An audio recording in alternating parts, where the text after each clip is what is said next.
Isang simpleng hiling para sa mga kagamitan sa paaralan, nagbunga ng isang malaki at makabagong pasilidad para sa edukasyon. Sa Mandaue City, opisyal nang ipinagkaloob ng Pamilya Ngo ang bagong tayong 2 palapag na Dynacast building sa Subang Dako Elementary School. Alamin natin ang istorya mula kay Jim Reviosa. Isang simpleng hiling na bond paper ng Parent Teacher Association o PTA dito sa Subang Dako Elementary School nagsimula ang kwento na ngayon ay nagresulta ng napakalaking tulong para sa edukasyon ng mga mag-aaral. Sa opisyal na ribbon cutting, formal ng pinagkaloob ng Pamilya Ngo ang isang bagong 2 palapag na multipurpose building.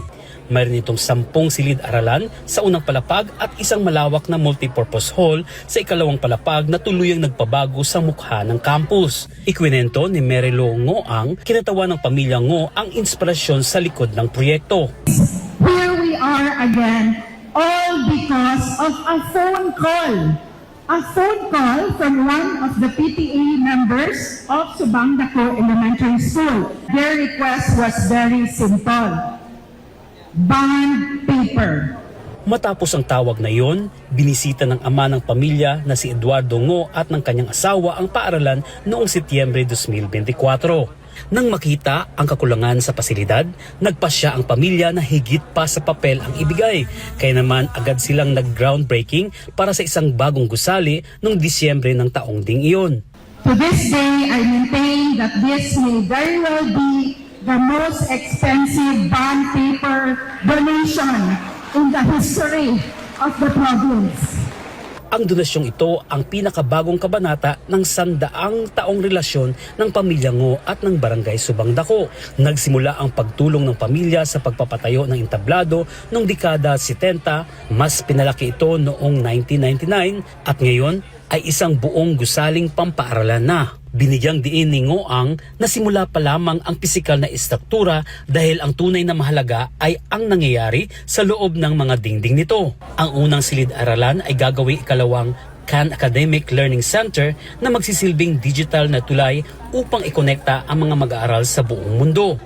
Sa tulong naman ng 5 milyong pisong pondo mula kay Cebu Governor Pamela Barecuatro, gagawin itong makabagong speech laboratory na may mga world-class na kagamitan. Sa hinaharap, plano na rin ng pamilya na magtayo ng e-library para sa parehong palapag.